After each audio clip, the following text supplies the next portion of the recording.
WLNS is here for you with 6 News at 11. The incoming Speaker of the House is accusing General Motors of abusing Michigan taxpayers with the company's decision to sell the Lansing EV battery plant. It is our top story tonight at 11. Thank you for joining us. I'm Sherry Jones. And I'm Siobhan Klepfer. We told you about that sale yesterday. General Motors has entered a non-binding agreement to sell the nearly complete battery plant to LG Energy Solutions, which is based in South Korea. But now Republican State Representative Matt Hall is blasting General Motors for selling the plant but keeping the state tax dollars that were used to build it. He sat down with our Capitol correspondent, Tim Skubic. With great fanfare, the governor and the head of General Motors in 2022 announced the company would spend billions in Michigan to build EV batteries, including a plant in Lansing, using some $666 million of your state tax dollars as incentives to do it. This week, without the fanfare, GM announced it was pulling out of the deal and selling it to another company. The new incoming Republican Speaker of the House is disappointed and critical of GM, alleging that your tax dollars are being abused. Is it too far-fetched to accuse General Motors of abusing Michigan taxpayers? No, it's just the arrogance of GM to do that. Back in 2021, GM went to the governor and lawmakers and, according to Representative Hall, delivered an ultimatum. Either help us with these new plants or we'll go to some other state to build them. The governor and a bipartisan vote in the legislature allocated the $666 million. Representative Hall argues that GM allegedly extorted the money and he wants it back. We should try to get the money back. I think GM should return the money. But Mr. Hall is not aware of any contractual language to force the return of those funds. The governor, you think, should have negotiated language that said if you renege, we get the money back. Yes. Yeah. Mr. Hall argues the state tax incentive showed that the state is committed to General Motors. He is not so sure the feeling is mutual. And if he had a one-on-one with the CEO, I would tell her that, her only obligation is not to her shareholders. And I'm disappointed. And I would ask her, step up and show the people of Michigan you're committed to our state and you're committed to Detroit. Here for you in Lansing, Tim Skubic, 6 News. Thank you, Tim. And speaking of cars, Thanksgiving is always a dangerous time to be driving, and this year was no exception. Michigan State Police released weekly numbers for crashes and deaths on Michigan roads. Now, in the past week, 28 people have died in crashes. 71 were seriously injured on Michigan roads. And that brings the number of deaths on our roadways this year up to 973, almost 2% higher compared to this time last year. And that's a total of 5,264 people who have been seriously injured on Michigan roads this year, which is actually lower compared to 2023. Well, 2 gun safety bills were signed into law here in Michigan today. They're designed to keep gun violence and intimidation out of the democratic process. Under these new laws, for 40 days leading up to an election, it is illegal to possess a gun within 100 feet of any place where votes are being cast, processed, or counted. And that includes absentee ballot drop boxes and counting facilities. There are exceptions for police, people in their own homes, and people who legally carry concealed weapons. Also today, a State House committee heard some emotional testimony on a bill that would require police departments to destroy guns that are forfeited due to a crime or purchased during a gun buyback event. Right now, state law gives individual departments discretion on how to dispose of those guns, including the option to sell the weapons or their parts. Supporters of the bills say it will help reduce the number of guns on the streets, but opponents call the bills a political ploy and say gun owners should have a say in what happens to their weapons. Now, separately, the state Senate passed a slate of bills focused on pregnancy and maternal health care, which supporters call the Michigan Momnibus.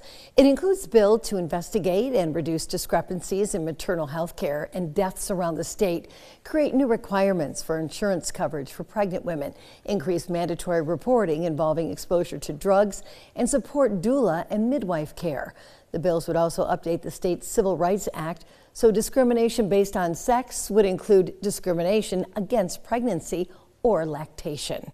The lawmakers are rushing to introduce a lot of bills in Lansing before control of the State House changes hands in January, and those include some bills on schools and education. One of those bills would require the state to provide public schools with a model presentation to teach kids about organ and tissue donation. High school freshmen would then complete at least a 1-hour session on the topic. A different bill would require every school to create a behavior threat assessment and management team that includes mental health experts and enforcement officials.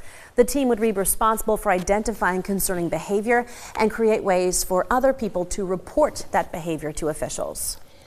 And in the state Senate, lawmakers are considering a bill that would force businesses or organizations to get the consent of patients before collecting, processing, or even selling reproductive health data.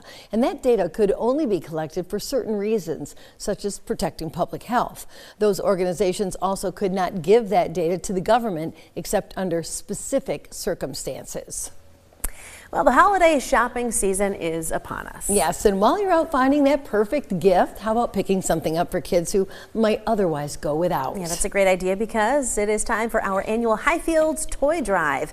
And we are looking for new, unwrapped toys, books, or clothing. And we're not picky. We're going to take anything for infants through 18-year-olds. You can drop off your donations right here at the WLNS TV6 studios in Lansing or at participating Ford dealerships. And you can do it anytime through December 15th. The Highfields Toy Drive is just one more way that 6 News is here for you. From Storm Tracker 6, this is Weather First, sponsored by Auto Owners Insurance. Simple human sense. We have cooler temperatures and gusty conditions in the forecast starting tomorrow afternoon. Not going to be the most ideal time to set up some of your holiday lights. And if you're like the winner of our holiday lights series today, Shawnee from over in Eagle, you're going to want to make sure that your holiday lights display, if you already have them set up, are actually really secured down. We don't want any of Shawnee's reindeers flying around just a little bit earlier than scheduled here. You too can submit your picture to our holiday lights series by going to WLNS.com/holiday-lights. Satellite and radar shows mostly cloudy conditions across mid-Michigan. The radar is starting to pick up on a couple of flurries, but because we have so much dry air built up in the atmosphere, not a whole lot of that activity is actually making it down to the ground. We are going to be keeping an eye on this very messy area of low pressure to our northwest.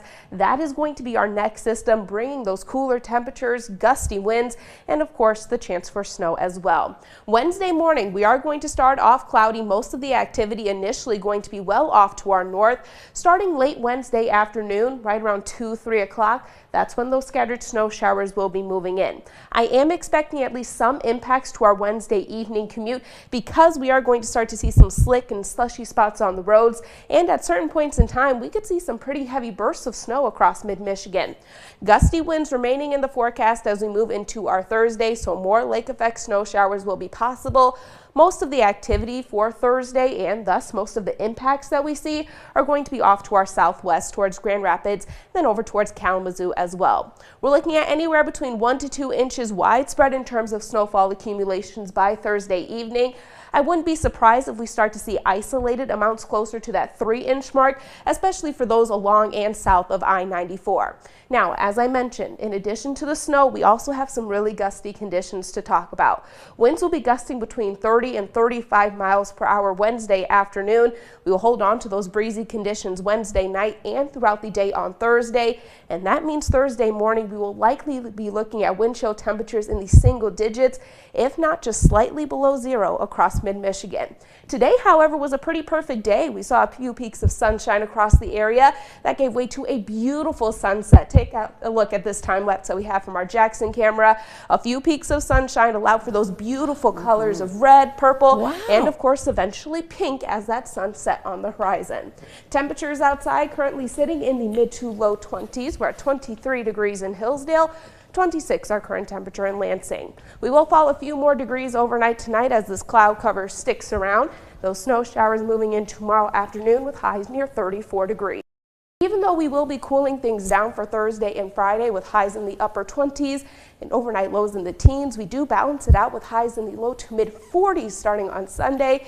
We have a lot of dry weather to look forward to as we move into next week, but of course those temperatures, well, they're not going to be as nice as we see on Monday. Okay. All right. Not too bad, though, when you sprinkle in some 40s, sprinkle in some sunshine. Exactly. We have a couple of those sun icons out there to balance things out. And that sunset was gorgeous. We've had some pretty nice sunsets across the area, so fingers crossed they continue. All right. Thank you, Kendall.